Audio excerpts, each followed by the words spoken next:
the purpose of today is just to bring you up to speed with where we are in the program, and to talk about one really important aspect, which is in insurance, and there'll be more on that to come. But I want to start really where Andrew left off, which was just to thank everybody.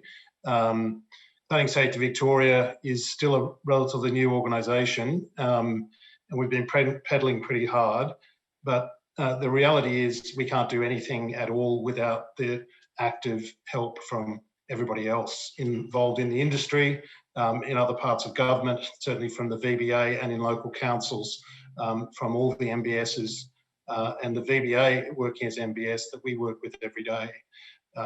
We came into this as a world-leading program, and that's great, apart from the fact that it also means that you're trying to figure out how to solve a very complex problem in a sector that's already beset by complex problems, as Andrew was just pointing out. So we're still working actively on those problems. We find new challenges every day as we go deeper into the program. And we're only going to solve those through, as I said, through actively working together, and no more importantly than with building surveyors.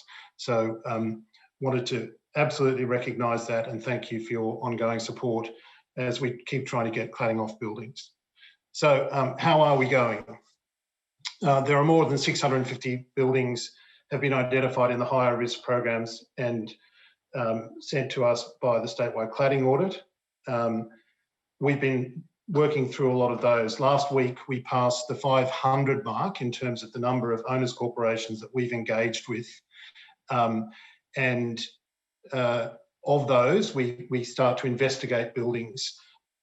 We look at buildings as to their eligibility for assistance in the program, particularly from a funding perspective. And we go deep into this before those decisions are made. So of those, all of those buildings that we've been looking at, we've identified just over 100 where we think, in fact, they may not need rectification, might be able to be discharged. In some cases, it's because they've already fixed the problem, or the MBS has determined that no further action is required, etc. So there's a number of buildings that we're looking at in those pathways. We've identified 225 solutions, and out of those things, we have executed 194 funding agreements, which subsequently lead to contracts between the owners corporation and builders. We have a total of 83 buildings either in construction or complete, 11 complete at the moment, 72 in construction. And we will continue to add to that. Our target in the residential program is to get to 200 buildings either completed or in construction by June 30. So we fully recognise and accept that we're going to find a lot of complexity once builders are on site taking cladding off walls.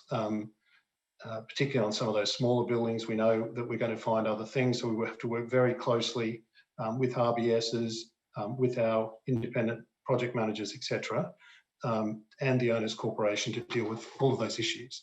Over on the government program, 172 buildings in scope, 113 we have worked with departments to identify as needing rectification. We have 53 buildings completed, and we think that we'll get really the vast bulk of those done by the end of this calendar year. As I said earlier, you know, it's a complex project and program. We've tried to find solutions to problems through the process itself. So that due diligence process that we have working with others has helped us to gather together a great deal of data. We're certainly far more knowledgeable now about cladding on these buildings and about the various different ways that that can be tackled than we were even 12 months ago. We are working hard to make sure that we partner with Treasury on identifying qualified practitioners. We have an original builder program which has helped to enable some builders to come back where they're prepared to do that for a no profit, and we work to ensure quality and safe practices as we go forward. As I mentioned earlier, there's been an issue around solution and professional indemnity insurance. really important, just if you can see this slide, we're going to be holding a webinar that's coming up on the 4th of March at 3 p.m. Really invite you all to take the opportunity to come along to that and listen to Dan and to Luke, our head of commercial and legal, to explain the products that we've got put in place and the difference that we think that that is going to make. So please just take note of that and join that if you can. But essentially, it's going to allow most of the people in the industry working on our projects to have cover. That's the key message. So thank you all again very much. All the best for today, and all the best for our continued working together.